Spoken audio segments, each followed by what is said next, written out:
Thank you for joining us wherever you are. This podcast episode is brought to you by the Old Ways Actual Play team. This actual play uses the 5th edition Vampire the Masquerade tabletop role-playing rules by World of Darkness. This actual play is performed by adults and in an adult setting. Listeners should know that this podcast is intended for a mature audience and will include strong language and mature themes. All content, including names, places, events, companies, and so forth, that may bear resemblance to entities living, dead, or undead is strictly coincidental. My name is Rena Henze, and for tonight's game, I will be your storyteller.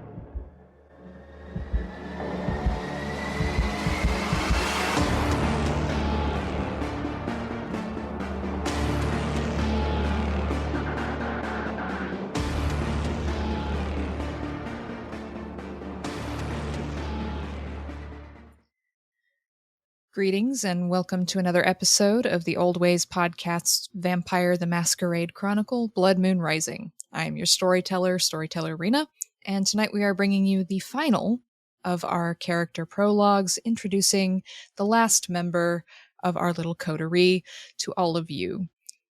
So thanks again to all of our Patreon backers who chose to bring this chronicle to life, and I hope you will enjoy the story that we have for you this evening. So without further ado, I'm going to turn the spotlight onto our player tonight. John, why don't you tell us a little bit about who you are bringing to the table? Hi everybody, I'm John, and I will be playing Vincent Markevich. You can just call him Vince. And he is a young vampire. He's only had his embrace for like the last 3 years. He isn't super keen on being a vampire. Turns out there's all these strings attached that weren't made clear. Is really in it for what he can get out of it. He's 35 years old. He works as a nurse. He swipes blood from work. He is from a pretty disadvantaged background. He did his best to become a doctor, but failed to get the grades, and is totally okay with that. He now works as a nurse, and he has chosen to become a vampire because of the promise of learning blood magic and having all of time to read books, which is why Clan Tremere found him as a worthy prospect.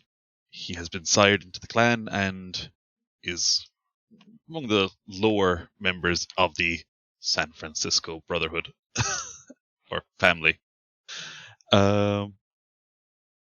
Visually, he is about 5'10", has kind of hazelnut hair, brown eyes, pretty lean, pale. You could even call him gaunt. He has only been a vampire for the last 3 years, so he still does not truly understand vampire society or why he has to be so careful around certain people. And honestly, he found dealing with drug dealers a lot easier, but a little less scary than these guys, yeah. Excellent. I can't wait to see what Vince is going to bring to the coterie, what sort of strange magics and perhaps some moral waffling is in our future from Vince. He has his idea of what being good means, and I'm sure needing the blood of the living isn't going to wear down on that over the course of time. Oh, most certainly not. No, most certainly not. Why would we even say that? No idea. All right, so let us get into our story for this evening. So, you wake up, Vince. It is about 7 p.m. Sunset in San Francisco in October is generally between 6 and 6:30, but you like to sleep in a little bit because you have long shifts. So it's a little bit later for you, and you're quite okay with that. So you wake up to greet a somewhat chilly evening, decent breeze, kind of night when most people would be wearing probably windbreakers or at least a nice cardigan or sweater, but not too chilly, especially for the legions of the damned who are used to the cold anyway. So why don't you tell us a little bit about where Vince sleeps? Where is he safe at night? Do you have other people around you, whether other vampires or humans? Where are you when you awaken tonight? Vince awakens in a house more accurately rented to him by his sire. She has quite a wide property portfolio in the San Francisco area, and he is currently in a nice suburb on the north side of the city. This is far from where he ever thought he'd end up, but it's pretty good. He lives in a small bungalow alone, except for the ghost, who sometimes shows up, because the place is haunted. But other than that, it's great. Yeah, Vince has he takes public transport, but that's mostly just because, it makes him feel more personable. He likes to mill in with the crowd. But the bungalow is a nice place. It's 4 rooms, plus the corridor, plus the bathroom. It's pretty good for a bungalow. I mean, it's got a library, which is where Vince keeps his coffin. It also has a surgery, which Vince doesn't really question why it has that. So does Vince sleep in a coffin because he thinks that's what vampires do, or was he given that by his sire? She absolutely gives him a coffin to sleep in, yeah. Okay. And he doesn't question it? He's never talked about this to other vampires. She told him, you sleep in a coffin because you're a vampire. And he just said, okay, I guess. Alright, so you sit up in your coffin. The lid rises dramatically as you sit up, Dracula style. And I'd like you to make a rouse check. This is going to be a single D10, and you need a 6 or higher, because you are starting to feel hungry. You can feel the throbbing from outside somewhere. Someone's heart is beating as they're walking past your bungalow. You haven't eaten since last night, and you need to feed. So let's see how well you're able to control yourself. 8 on a 10. Okay, you rolled an 8, so you successfully pass your rouse check. You are able to fight back these feelings of hunger and ravenous desire for blood. You've got other things to do for now. You're not going to go out and rip out anyone's throat today. So you wake up, you get out of bed, or rather, your coffin. And since your coffin's in the library, you are greeted by a loud thump as a book comes flying out of the bookcase and just lands on the floor. It's this old leather tome, and it appears to be one of the ghost's treasured possessions. They seem to be connected to it somehow, because this tome is the only tome that goes flying off the bookcase whenever the ghost wants to say hello. So, how does Vince respond to this? Vince responds by picking up the book carefully, checking the spine, and saying, "Oh, good morning to you too." Let's see here. He flicks it open to a random page, and he just reads out a paragraph from it.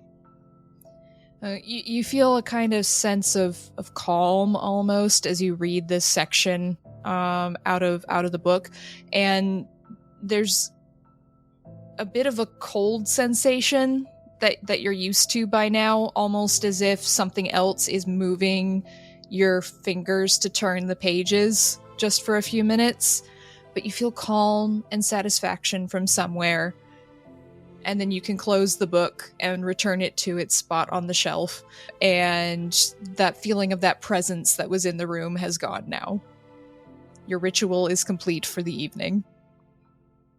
Someday I will find out who this ghost was, but until then, I guess I just have to keep them off my back.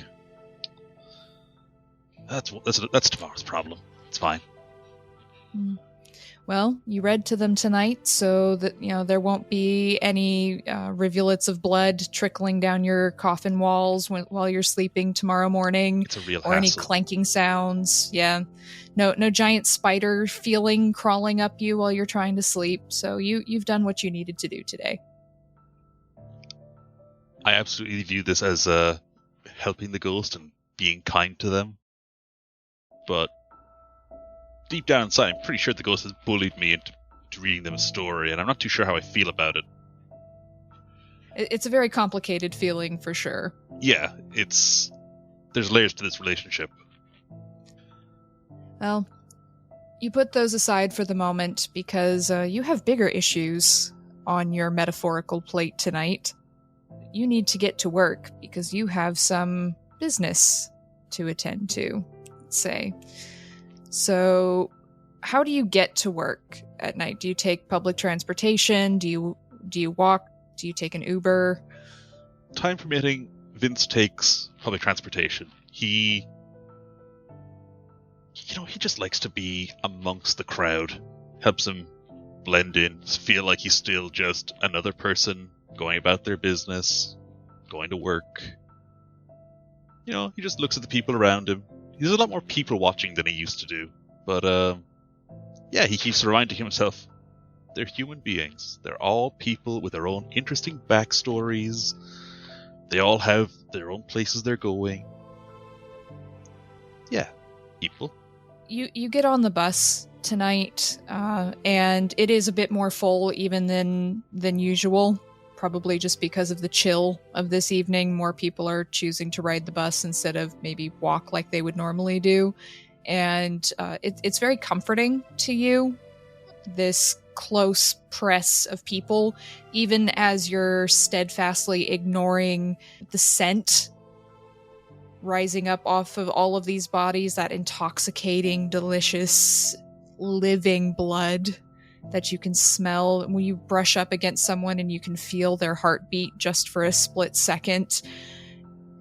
But you've worked so hard at containing this that you're able to push those thoughts aside and just enjoy being amongst all of these people. There's a young woman carrying a small dog in her purse. The dog does not look too happy about this, and you can entertain yourself by watching the dog's antics as it tries to escape the purse on multiple occasions. There are a couple small children with their parents, and they are taking a cat on a leash with them. The cat somehow seems more happy about this than the dog seems to be in the purse. There's an old homeless gentleman sitting in the back of the bus, half asleep. He's got a newspaper stretched out over his lap. People are sitting further away from him because of the smell of alcohol and the fact that he probably hasn't showered in God knows how long. But he's asleep, or at least nearly so, and seems to be quite comfortable back there. So you just take in all of these sights of home and of what used to be your normal life as the bus winds its way up and down, and up and down, and up and down the famous hilly streets of San Francisco before depositing you at a bus stop outside the Sisters of Mercy Hospital.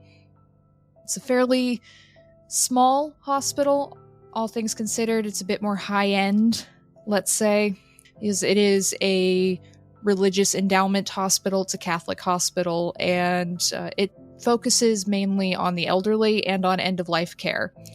And there's an entire wing for hospice care for people who can't afford to have care at home, or whose families have chosen not to have them at home.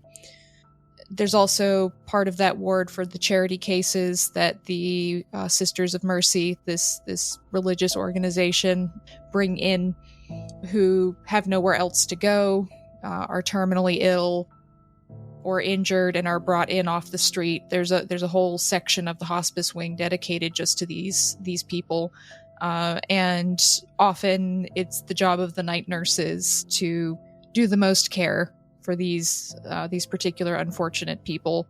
They tend to come in at night, or be brought in at night, and there's a couple of them tonight you're going to have to go in and perhaps sit with, because it's fairly close to their time.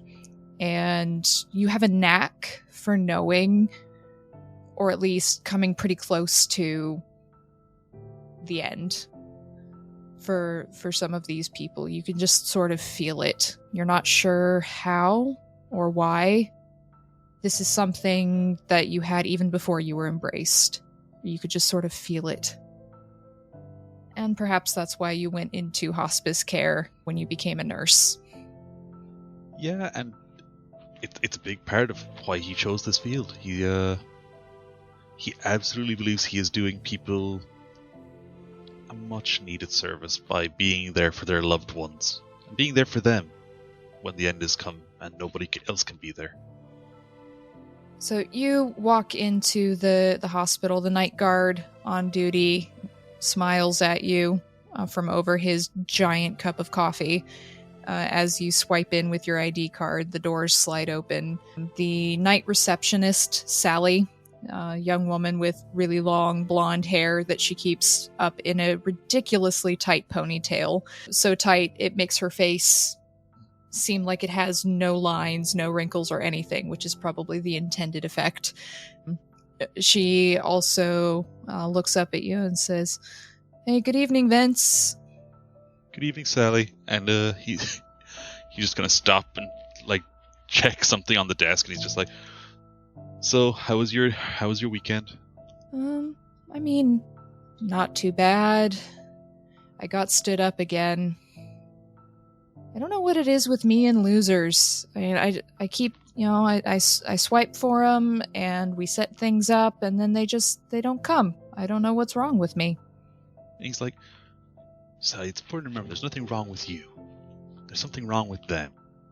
If only because they made plans and didn't follow through, but also because you're charming and lovely." Oh, you're such a charmer, Vince. Well, I'm going out of town next week. Going to go visit my mother. She's not doing super well. Do you think you could stop in and check on the cats a couple times while I'm gone? Oh yeah, that's no problem. I still have the spare key from last time. Thank you. They seem to really like you, so I haven't found anyone else that the cats will actually, hang out with, and also not destroy my furniture. Whenever I bring in someone they don't like while I'm gone, they destroy my furniture. I guess maybe I remind them of somebody or something. Oh, they seem to like you, so thanks. I'll make sure everything is set up for you. I'm not going to try any more dates this week. It's just too much. But I'll let you know if I hear from anyone. And she looks sort of sad and lonely off into the distance before recalling herself. She's like, oh, Mr. Perkins. She lowers her voice. I don't think he's going to make it through tonight. Could you check in on him first? He doesn't have anyone, and it's not looking good. Yeah, I'll check it, Sally. Don't worry about that. I'll update the sheets, and I'll be there. She nods and she pats your cold, dead hand. You're a good person, Vince. You're a good person. Oh, thanks. Pretty chilly out, though. He says, pulling his hand back from the desktop where it was lying, and he's like, "Yeah, pretty chilly out. Evening's really drawing in, huh?"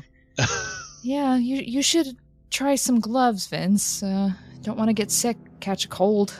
All this wind and everything. Yeah, well, he checks his watch. He's like, "Look, I gotta start. What the time system's like."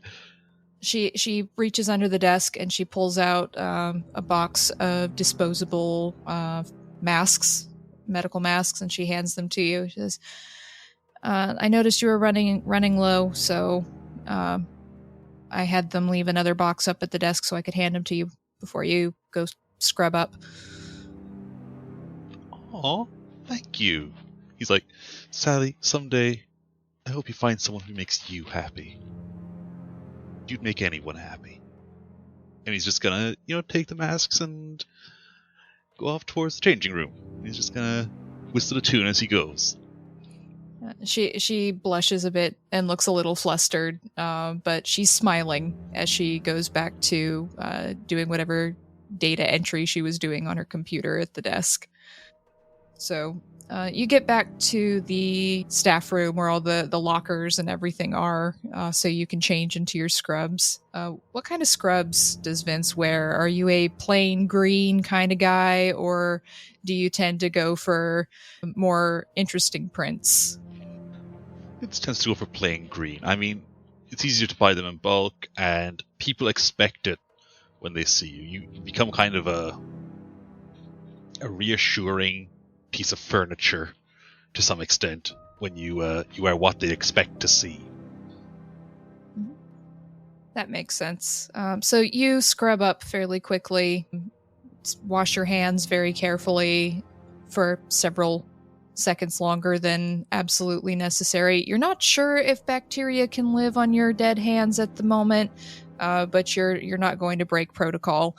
So as always, you wash your hands, get ready, put on one of your masks, as even though the pandemic is mostly over and there's a fairly high vaccination rate in this part of the country in particular, health protocol still dictates that visitors to the hospitals and staff all wear face masks, and patients wear them when they're awake or in the presence of other staff members. So you can put on one of your new disposable masks as given to you by Sally, the receptionist. And as you do that, and you go to clip your ID badge onto the pocket of your scrubs, you feel that card that you found last night when you came in, just still in the pocket. You'd hoped you'd forgotten about it, but it's still there. Why don't you tell us what you found and why it's bothering you? Last night when I came to work, a card fell out of my locker and it simply said, Vince, I need double the supply. ASAP. Don't let me down. And it's just signed L. And this is a problem. This is a big problem for Vince. Who is L? And why is Vince stressed out by this? Vince is really stressed out because when he was an undergrad doing his work placement, he had trouble making ends meet. And he resorted to stealing prescription drugs from the medical supply in the hospital he was in at the time. Now, needing someone to sell to, he sold to a dropout from his course who had failed the previous year. Now, only goes by L. And for their business relationship, he only refers to them by this. L has been blackmailing him for the past year and a half to get more prescription meds. They know that he has access to end-of-life care, so that there's a lot of painkillers, that there's a lot of opiates, and that he's in a position to trust. He's been here for a couple of years. He's a well-liked and respected, experienced hospice nurse, so it's relatively easy for him to get access. The main problem Vince has with this is, well, one, he doesn't need to steal drugs anymore. He is not in a financial situation where that's a problem. But 2, there have been previous investigations which didn't catch him into who was stealing medication. And every time one of those has happened, Vince has, backed up, cut back, just eased off. He's always managed to stay ahead of the curve. And now there's one of those hunts going on at the moment, and Vince feels like this demand for double the supply, that's asking him to put his neck way too far out there.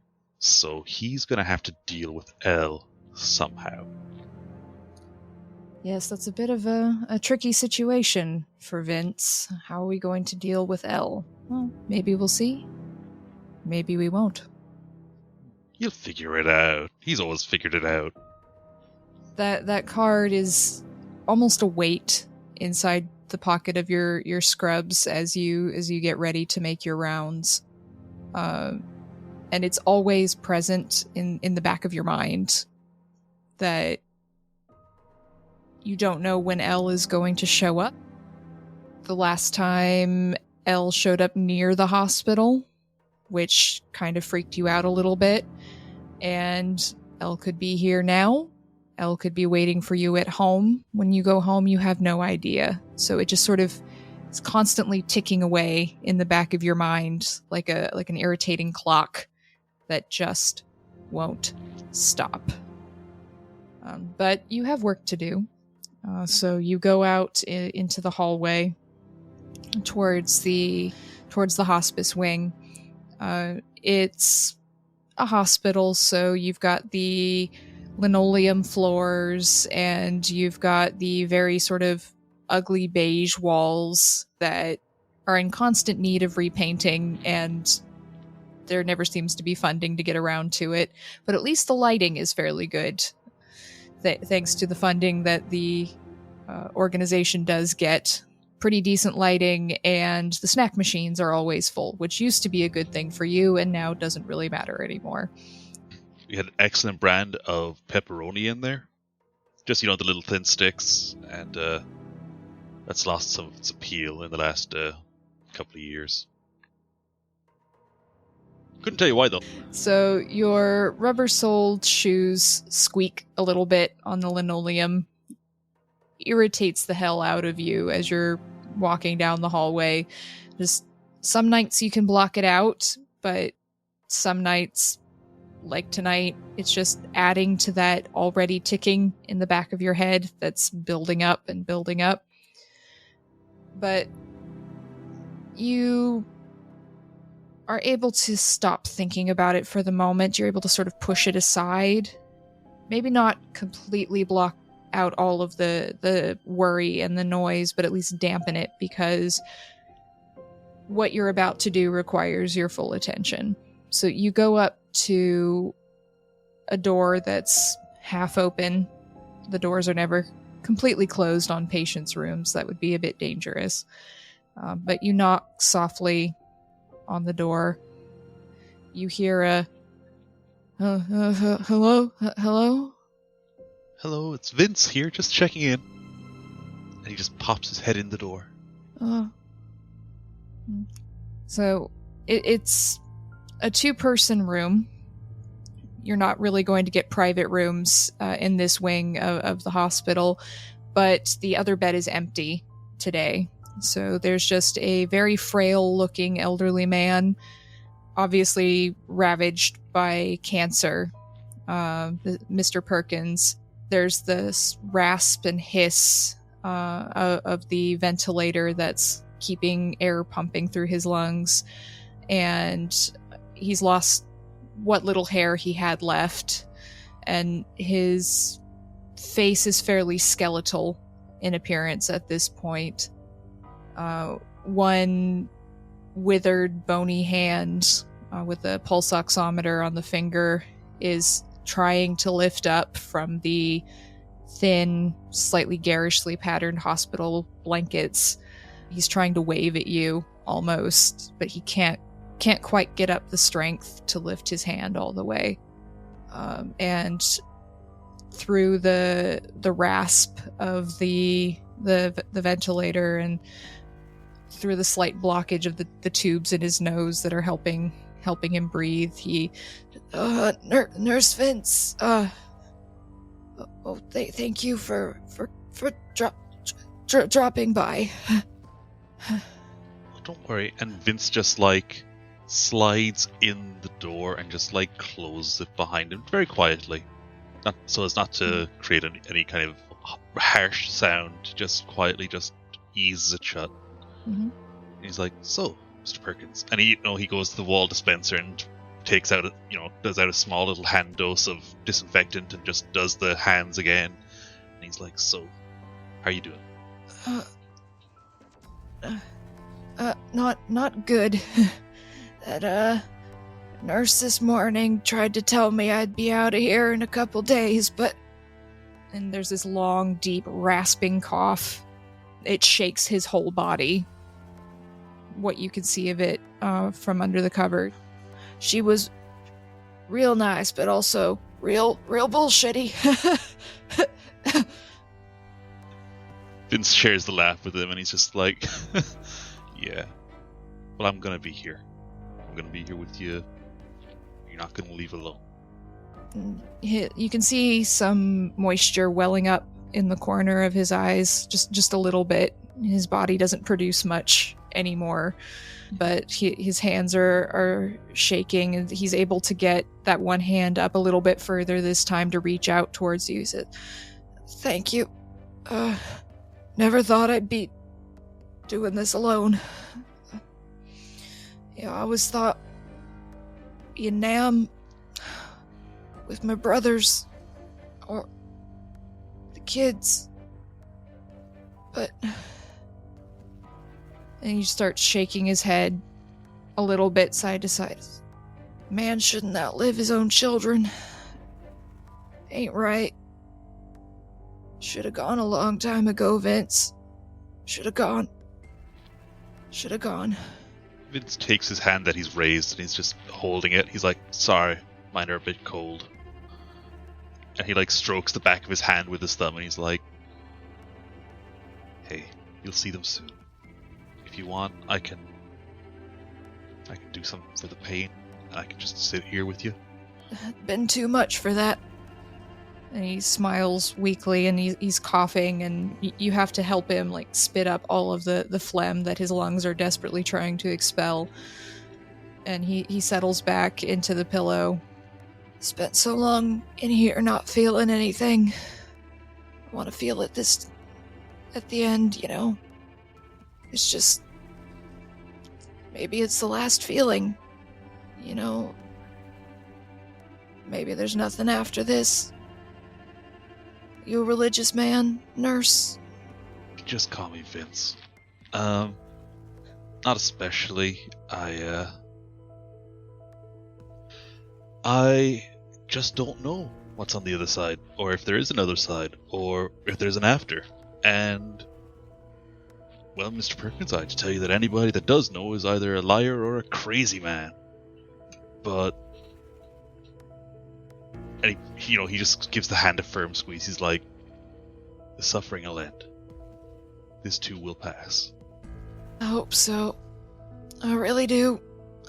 And his labored breathing is getting slower and slower, just as you sit with him for a few minutes. He goes quiet. He can't quite get up the energy to talk, and he's leaning back and settling into the pillow.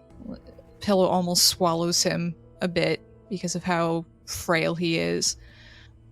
"Something strange about you, Vince. Never saw it before till tonight. Kinda..." His eyes are fluttering slightly. "I don't know. I can see that you got the devil in you, boy." And his hand suddenly spasms and grabs onto yours tightly. "You got the devil in you, boy. He's in you." And Vince holds the hand that grabbed him like he just holds it very, very firmly. He's not trying to hurt him, but he puts his left hand on Mr. Perkins' chest and just pushes him down gently into the bed. And he's like, "There's no one that doesn't have the devil in him. You got it, I got it, your wife and kids had it, all got it. Everybody has this in them. It's human to be like this." As you push him back onto the bed, and you're leaning in a bit to tell him this, you get a little intense as you're up close to his face, and I'd like you to make a composure roll for me. So that's going to be 3d10s, and you're going to need to succeed on 2 of them.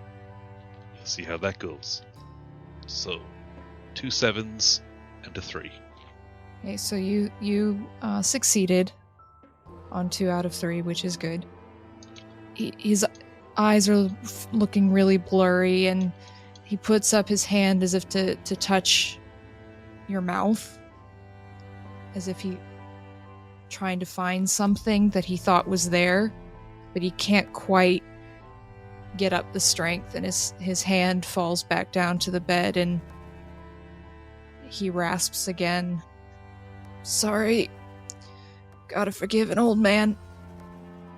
Don't know what I thought I saw there. Sorry, Vince, sorry." "It's okay, Mr. Perkins. I'm here. It's alright." And he just still holding the guy's hand with his right. He strokes what's left of his wispy hair with his left, and he's like, "It's alright, bud. We all see, our eyes all play tricks on us sometimes. And, you do what you can to do the best you can." Right. He starts crying a little bit again, just faint tracks of moisture, not quite tears all the way, but "I know I said I was ready, but I ain't ready, Vince. It hurts so much, but I don't want to go." Nobody's ready. Nobody's ready. But all you can do is accept that you gotta go. Sometimes you don't have a choice. I know you fought long and hard, but this is the end, my friend. "I won't haunt you, at least." He tries to laugh a little bit. Vince is like, "Well, there are worse people to be haunted by, so I'll take that as a compliment, but I hope you do get to see him again. I hope there is another side and that you do find him." "I'll come back and let you know." And he smiles a little bit, and then he lets out this another long, rasping cough. And then you hear a little bit of a rattle almost escaping from his throat. And a few seconds later, his grip on your hand just kind of goes slack. And his eyes are just staring up at the roof of his little room. But you can already feel, with your heightened senses, that the pulse has stopped.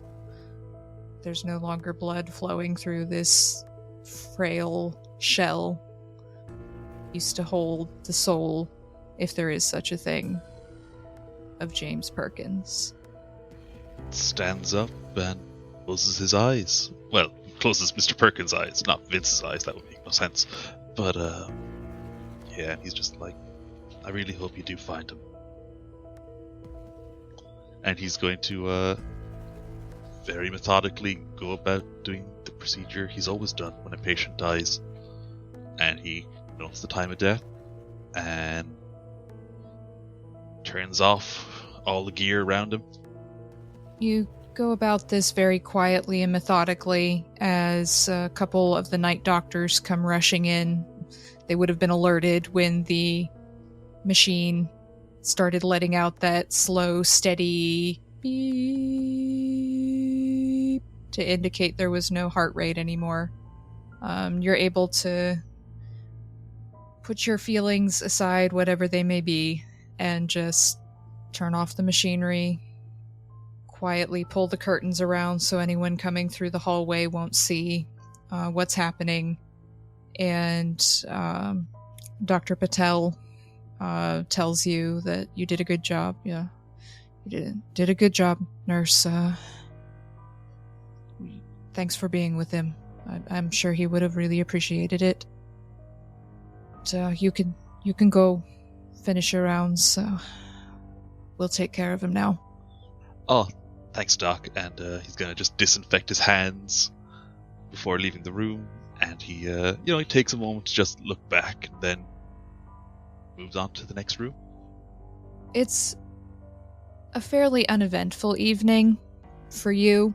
After this, you find that when something of this import happens at the beginning of your shift, everything else just sort of feels muted and quiet, and you sort of move almost robotically through the rest of your rounds. You give the comforting words, and you stop to talk to your patients, especially the ones who've been there for, longer than a few days. But your heart's not quite in it. And it almost feels like a relief when you realize it's time for your break, that you can go back and you can sit down in the staff room for 15, 20 minutes and just recompose yourself. And so you leave the room of the last patient on this round, and normally this would be the place you spend the most time with this homeless teenager who was brought in by San Francisco PD, but you just can't bear it tonight. Not tonight. So it's about 11:30 p.m. You go back to the staff room. What is Vince's routine for his mandated breaks, for the breaks that he gets in between his rounds? Well, a couple of years back, he'd, sit down, a stick of pepperoni, a cup of coffee. Nowadays, not so much. Neither of those things has the same appeal. So nowadays, he's gonna start resourcing because he's gonna need to feed. He knows that. He knows that to keep himself under control, you will need to feed. And it's not something he's, crazy about, but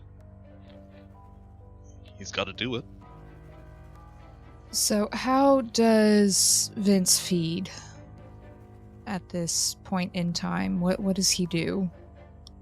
Took some of the tricks that he learned from when he was stealing drugs and he applies it to the blood bank. The trick is that the blood has to be drunk fairly quickly so that it's not a chance to go bad. He can still drink it when it is, but it's not the same. What he does is he takes the type of the patient that he thinks is closest to death, because he figures that will be the one we'll need the least, because they're on their way out. As it happened, Mr. Perkins was a very common blood type. So Vince doesn't feel too bad about having an AB negative. So you take a small coffee thermos out of the fridge. The nurses are fairly strict about not touching other people's food. You don't have normal office issues with people stealing your lunch or whatever. So you feel fairly safe keeping your meals, let's say, in this kind of situation, in this kind of thermos flask that's double insulated, keeps out any smell, and also any visuals, let's say. So you can settle down at the small table to have a bit of a drink and ease some of the gnawing at your insides. It's quiet in here. And I'd like you to give me an awareness plus wits roll. So that'll be 4d10. And you'll need to pass 2 of them. Okay, so you got 2 passes. So your keen vampire senses, just as you're sitting down and about to uncork this bottle, this thermos, and take a drink, you pick up a sound behind you a split second before you realize there's someone else in the room. So you are not surprised in the act of feeding as you hear a, "Hey, Vince, old buddy." And Vince puts the cap back on the thermos and he's like, "Oh shit, what's up, El?" And he just doesn't look up, he's just looking down at the table. He's like, "What's up, man?" "Hey, you got my message, yeah? Yeah, I did. You got what I need, old buddy, old pal? You come through for me in my hour of need, huh? You got it?" Vince takes a deep breath and turns around in the chair. And he's just like, "I was gonna get you at the end of the shift." That's not gonna do it for me, I'm afraid. And there's a short, very powerfully built man. He's very pale, almost vampire pale, but not quite, just as if he doesn't get much sunlight. He's got a close crop buzz cut, and he's wearing scrubs. You're not sure if he walked in with them or if he took them out of someone's locker, but he's dressed as if he was a nurse, and he's just standing there with his arms crossed, and he's got his head tilted to one side, and he's looking at you just like, "Oh, I got customers, need it now, really. And I'd hate for anything to happen, buddy. I'd really, really, really, really hate for it to happen. And you'll pardon me for visiting you at your place of work, but like I said, it's kind of an emergency, and I hadn't heard from you since last night, so here we are." "Yeah, sorry about that. Just had a patient who died. What? Okay, so out of character for a second. Would it be possible for me to know? Well, I know Mr. Perkins' room is empty. I know that room is completely empty. It is completely empty. So I was going to ask you if I knew an empty room. I'm just going to be like, I'll tell you what. If people see you around, someone's going to ask you who you are. Because we all know each other. You know that. Go to room 204. The guy in there just died. They've moved his body by now. It should be completely empty. I'll get the stuff and I'll come to you." "Okay, I knew you'd come through for me, old pal. I knew it." And he claps you on the shoulder with a very heavy hand, which in the old days would have made you wince, but you barely notice it now.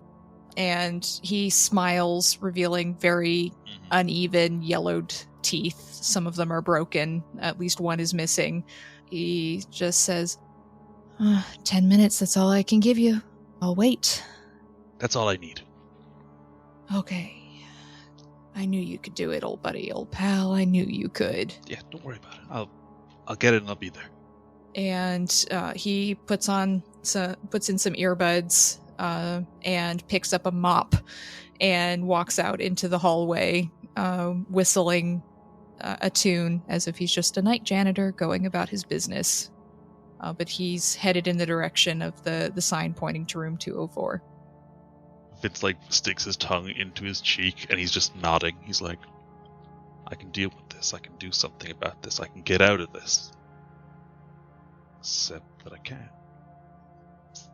Except that I fucking can." So, what Vince is going to do, some courts would call this premeditated attempted murder. Oh, would they now? I think they would. Vince is going to... He has 10 minutes. He is going to grab his scalpel. He's going to grab his thermos. And he's going to go and get a cleaning trolley. And it's going to... it's got the roll of bags, but it's not going to... He's going to make sure that it's an empty one. And he's just going to run it down. He goes into the room, he's going to feed. And then he's going to cut just like the back of his thumb. Get some blood on the scalpel blade. And he is going to attempt to use some of his blood sorcery. It shouldn't be too taxing. I'm going to attempt to cast Scorpion's Touch. So this is one of the later lessons his sire has taught him in the world of blood sorcery. And the way she explained it is that it is possible for a vampire to convert some of their blood into a paralytic poison. And the effects sound an awful lot to Vince like some of the more potent and awful neurotoxins that can be injected into a human being. Scorpion's Touch seems a little out of date to him. He thinks it's more like a cobra's venom, but or maybe a jellyfish sting. But he appreciates the poetry of it. Effectively, what this does is it incapacitates mortals. It can affect vampires too, but mortals specifically, it just... Oh, they can't do shit once they get a brush of this. You're going to need to make a rouse check. Basically, you're trying to summon the power of your blood. And you need to succeed on this rouse check. So roll 1d10. You need a 6 or above. A 9. So I guess that'll do her. Okay. It's powerful enough for you to essentially fill your mouth with poison blood or poison vitae. So you can choose to coat your scalpel with it, or you can hold it in and choose to try to spit it at him when you enter the room. Vince is gonna try and spit it. He figures that the scalpel will leave obvious marks, whereas for what he's planning, it'd be better not to use that. Alright, so as you're slowly making your way towards this room, you rouse the blood and conjure up your blood sorcery. And you can feel the heat of this now poisoned blood filling your mouth. And you can feel the power just flooding through you. And it makes you feel strong. Right? A few moments ago, you were feeling weak, you were feeling helpless, you were feeling scared because you didn't know what you were going to do. But with this successful burst of magic, which you know was successful, you know what the taste of this scorpion venom blood tastes like. You can do anything. You got this. And you put your hand on the handle of the door. You open it. And L is standing near the window with his back to you. He turns as you enter and says, buddy, you got it? You got the stuff? As you click the door. Vince actually goes in backwards. He's got the cleaning trolley, as said, and he looks like he's kind of pushing himself back in so that this is coming, and he just gives a thumbs up over his shoulder. And the door softly clicks shut, and you hear L moving up behind you. Said, come on, I don't got all night, come on. He's just gonna stand there and he's gonna fiddle with some stuff on the trolley. And he just holds up his fingers just like 1 minute, but without saying a word. The mouth is full of, he's ready to go. Come on, Vince, come on. I got people waiting for me. And you feel a heavy hand on your shoulder. So, with that, as soon as the hand comes down, Vince spins round and just sprays the venom in his face. You spin around and you spit this blood into his face. And so I'd like you to make a dexterity plus athletics roll. This is going to be your attack on him. We're going to see if he can dodge this, which is going to be harder for him because he's right up in your face. So I got a 10, a 7, and a 9. okay, so essentially with that, and he had 2 fails anyway, you spit it full on in his face, and because he's human, it's not going to be something he can contest. He immediately staggers back and screams a little bit, like, "What the Jesus fuck, man!" Oh! And then it's almost like his throat is closing up a bit, and his whole body starts shaking as your poisoned blood streaks down his face, and he collapses unconscious to the ground in a heap. Vince turns off the lights in the room. And as you turn off the lights in the room, you hear a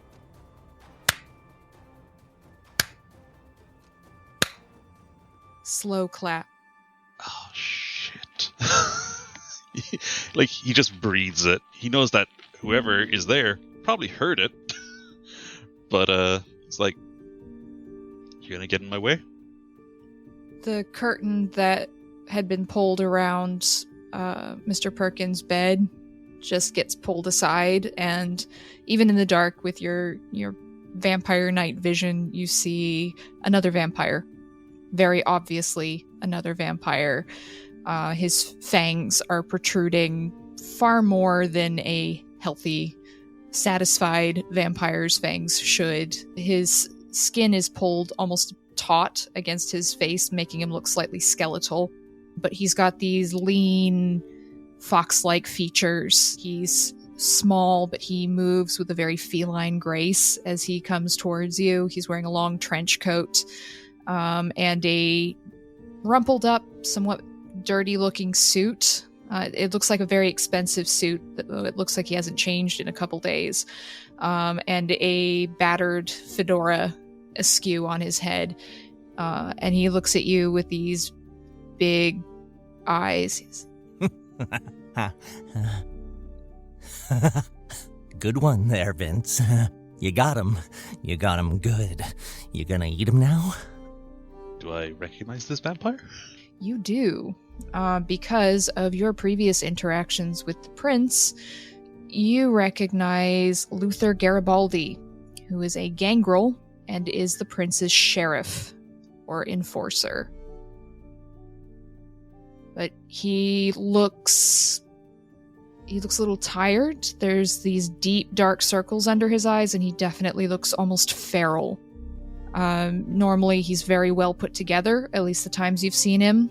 Even with that kind of animalistic energy radiating off of him, his suits are usually nicely pressed, and he moves with an economy of grace. But tonight, he almost looks half animal himself as he's looking at you. What you gonna do with him? You gonna eat him? Finally taste the living blood? What you gonna do? Takes off the mask. He's learned that vampires kind of prefer the face-to-face, because we're not gonna get an illness from each other that I know of. And he's got a tick of just like sticking his tongue into just the corner of his lip. And he's just like, I was gonna kill him. Do you want him?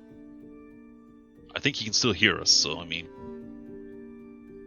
you look like you got a need. I can take care of him for you. Yes, I can take care of this whole little mess. He'll disappear, and no one will ever know he was here. And he licks his lips long and slow, and you can see his fangs gleaming in the dark. And he kind of hunches a little bit, and his fingers are extending and retracting into his fists, almost like claws, like as he's reaching towards the unconscious Elle, and then pulling his hands back, and he arches his shoulders and tilts his head to look at you. But I was here for a reason. Takes in this deep sort of scent. He keeps looking at the body on the floor, and he holds on to himself almost. You can see his long nails digging into the palms of his hands as if he's trying to restrain himself. He's like, I want, yes, blood. No, something about unofficial. Yes, blood. I need something from you, Vince. Yes, that's what it was. Garibaldi, I don't know I have anything that would be of any use to you. I mean, and he actually does put his one hand on his hip, and he scratches the back of his head, and he's like, I really don't think I have anything that's someone as high up as you could want. I mean, yes, I was investigating. And you can see the muscles in his throat rippling. He's trying to hold himself back from something. Investigating a murder. Huh? Yes. And she was there. Karen. Yes, that's right. Your sire. That's why I'm here. Those beady little eyes just sort of light up with realization for a moment as he's overcoming his hunger momentarily to give you this information. He's like, someone killed a Nosferatu, another vampire, the prince's clan brother, and we found this. And he holds out to you a small book, very small, leather-bound, black leather, and it has your sire's personal seal on the inside on the front page. You've seen that book before. Karen never goes anywhere without it. Oh, why was she there? Does she know? I can't find her. We need her, Vince. We need her. She knows things. And he starts trembling, like his whole body is shaking from the inside out as he's looking at you, and he's crouching lower and lower to the floor, almost as if he's about to pounce. But on who or what, you're not sure. Vince's first reaction to the book is just, oh, fuck. And he turns to Garibaldi, and he's like, Mr. Garibaldi, I think you need to feed.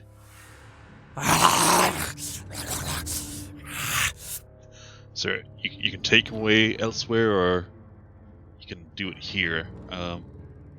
With great restraint, again, he reaches into his coat, and he pulls out a small card.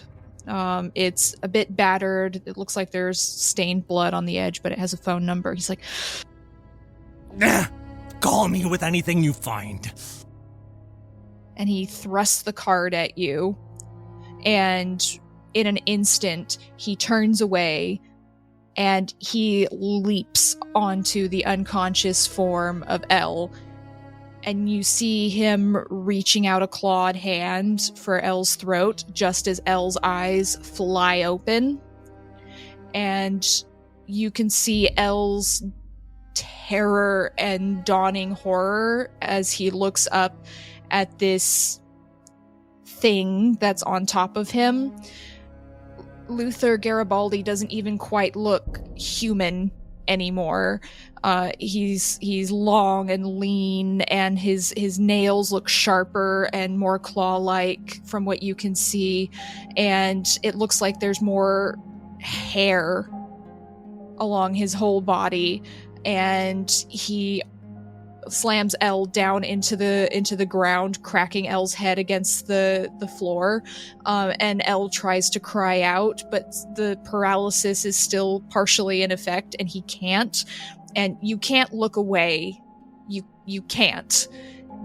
Something is holding you to this scene as you watch Luther throw his head back as if he's howling, but no sound comes out. And then these fangs are all you can see of his maw as he reaches down.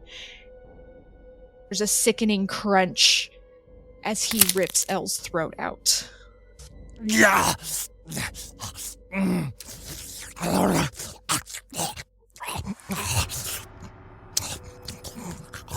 And blood begins to pour into his mouth, and there is blood everywhere. So much blood, and the scent of it is strong and heady in your nostrils as you are standing there in horror. And I'd like you to make me another rouse check. Oh no! A 1! So with that fail, you take 1 point of hunger. It's harder for you to resist the scent of this blood. You're not used to being so close to it in this way. The predator that you're watching is rousing something in you. And I'm going to give you the chance to resist the urge you feel to actually feed. I want you to make me a willpower roll. -1 because of your point of hunger. So you're going to roll 5 d10. And you're going to need 3 successes here. 3 successes. 7, 8, 8. Okay. So you hold on tightly, you close your eyes, and try to close your ears against the sickening sound of another vampire feeding in a frenzy. You can't quite block the smell, that iron-rich, delicious scent of fresh blood. But you force yourself to stay calm. And you block it out. And then as you keep your eyes closed, the slobbering slowly recedes. And you hear a... Call me. And it sounds like a window opening and a bit of a crash. And you open your eyes. The window is open. The body is gone. Luther is gone. But there's still a giant puddle of blood on the floor that you're going to have to take care of somehow. And that is where we will leave our session tonight. Thank you, everyone, for joining us. Thank you, John, for introducing us to Vince. And we will be back shortly with our first full cast episode. So thank you for listening along thus far, and I can't wait to bring our entire coterie to you in one room. Thank you, and have a good night.